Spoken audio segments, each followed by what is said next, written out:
Welcome to the sideboard. My name's Eric, and you're watching another episode of The Fringe. We have four really unique strategies today, and if you like any of them, you can find the links in the description box down below.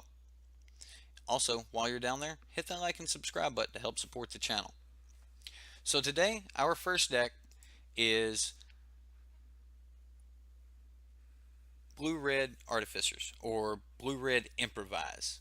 The deck's named Blue-Red Artificers, but I personally like Improvise, as one of the major things the deck is trying to do is to clog up the air or to get over the top of the board stalls and such, and it can do that with things like turn 3 free jam regent. Now granted, even though the deck can turn 3 a free jam regent, that doesn't mean it's going to be doing that often. However, turn 4, turn 5 is very viable in this deck, and a turn 4 free jam into a turn 5 glory bringer, that's one heck of a curve. So let's take a look at some of the things that make this deck tick.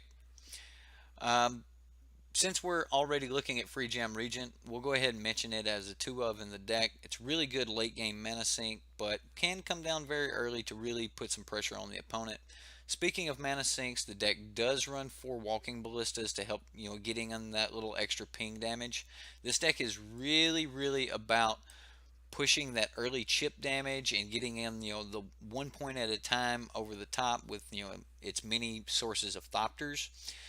For the most part, the early turns are going to be spent trying to either create some Thopters Thopters or artifacts, servos. You want to get something to help you cheat in some of your higher cost creatures. And if you can cheat in, say, a Maverick Thopterist, that will normally help you cheat in a Free Jam Regent, and then you can kind of go from there. However, those are the only two real improvised cards in the deck. For the most part, the deck's about creating Thopters and just getting in with good value creatures. Now let's look at some of the artificers that the deck uses. Whirler Virtuoso, the one that pretty much everyone's used to, followed up with Pia Nalar, which is an artificer that most people aren't exactly used to. Pia Nalar is just absolutely great, and she comes with a Thopter already, kind of like a Whirler. If they can respond to the trigger, you don't get the Thopter, but for the most part, a Thopter comes with a Whirler. Maverick Thopterist creates, two Thopters as soon as it enters the battlefield, so quite a few ways to make some flyers. Now, Aether Swooper is a flyer itself, but when it attacks, you can pay 2 energy to actually create a servo token. This is another form of putting a token on the battlefield, an artifact on the battlefield that can be played very early in the game. Aether Chaser does the same thing, however, Aether Chaser doesn't have flying, he's got first strike.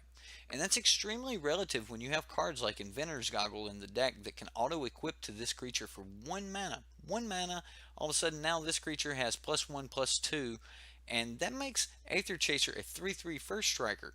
And that is a really good card in the current meta when you're dealing with cards like Rogue Refiner. You're dealing with, what's his name, the little black card?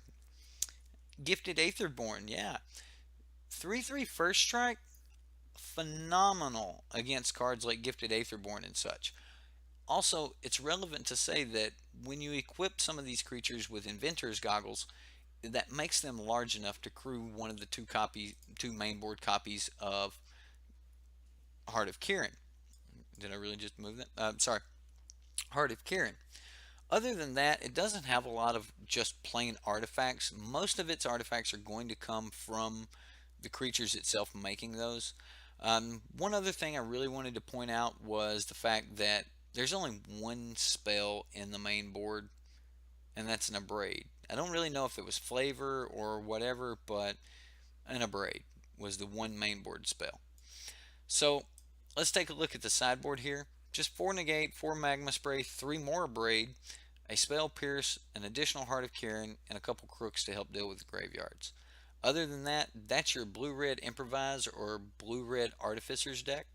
Let's go ahead and take a look at our second deck.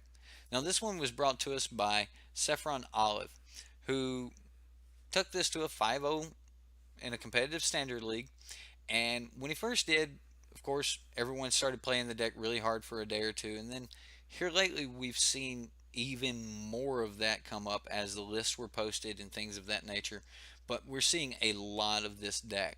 Now, one of the things I want to point out before we really get started with this deck is the land base.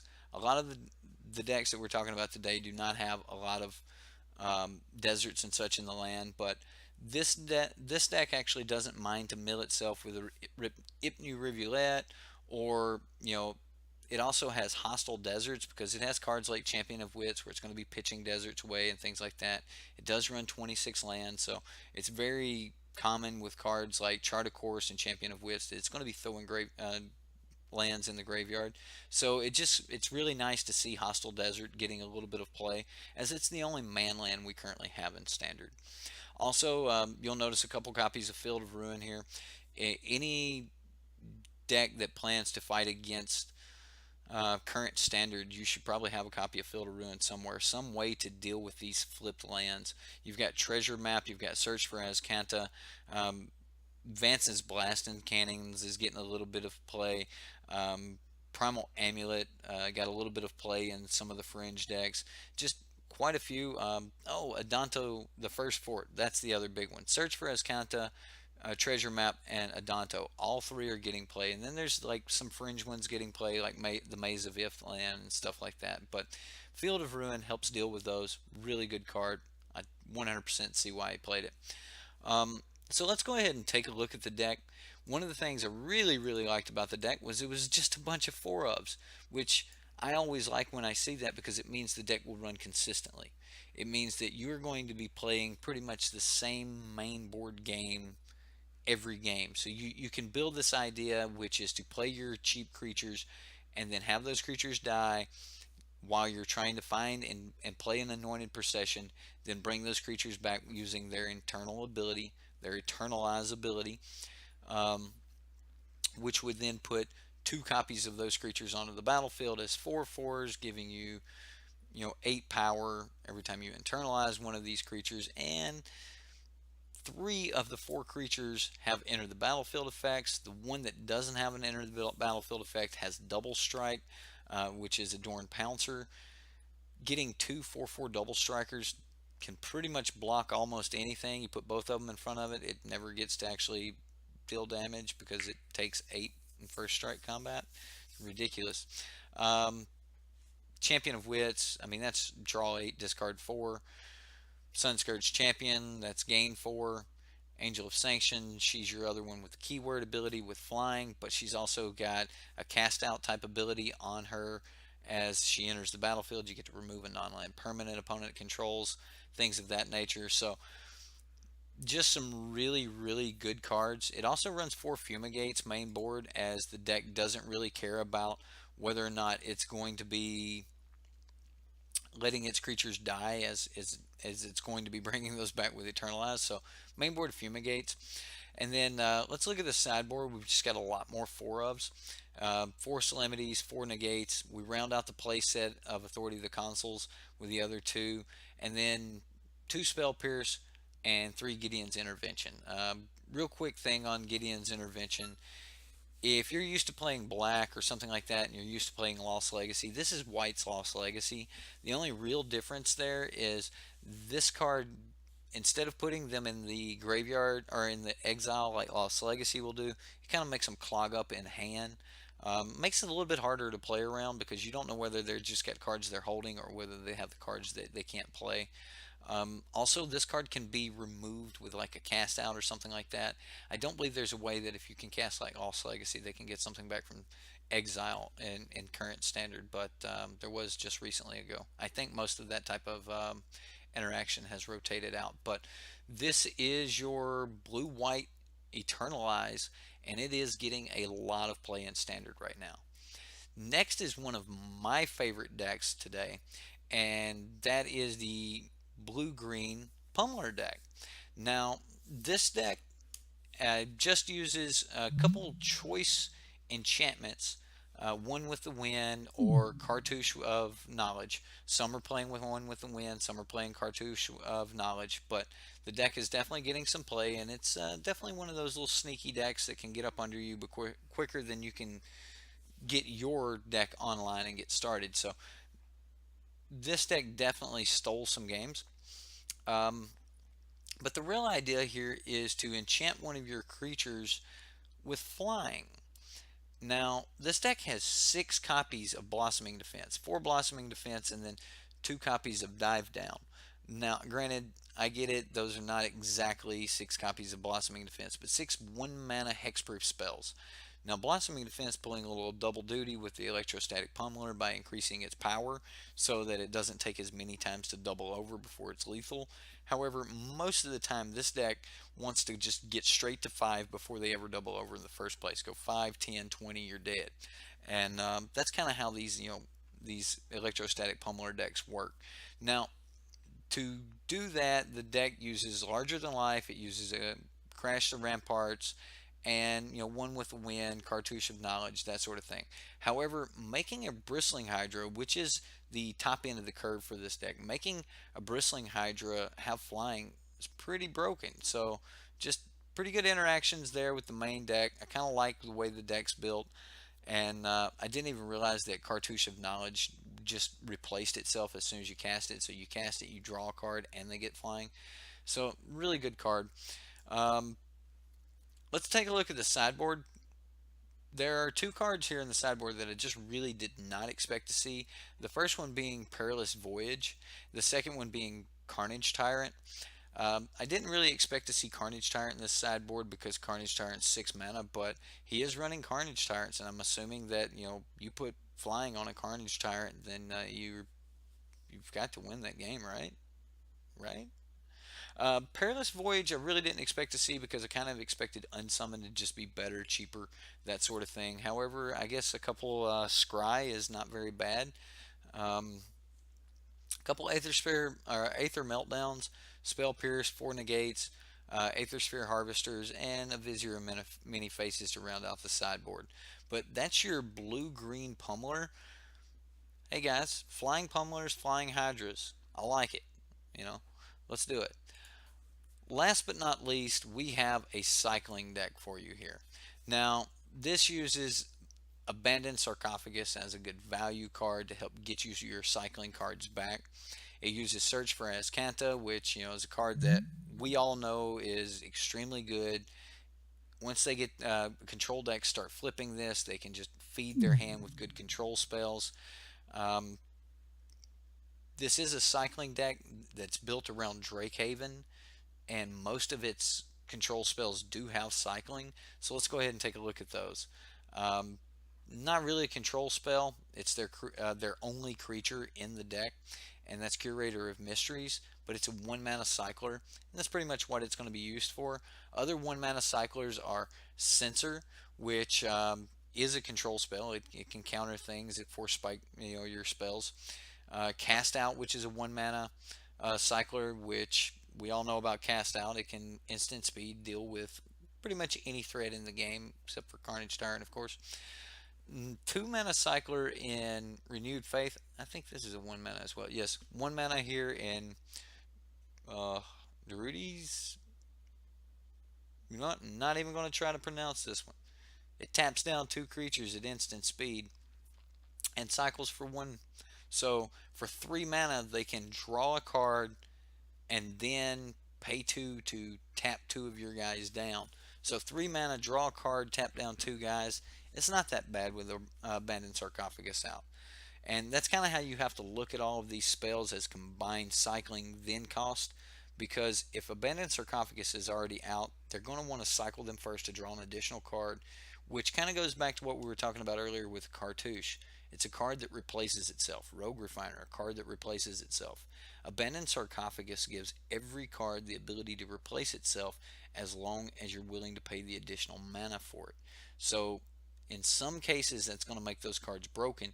In other cases, it's not going to be that bad. Adding 1 mana late game to make a card not only do its effect but yet replace itself seems pretty good to me.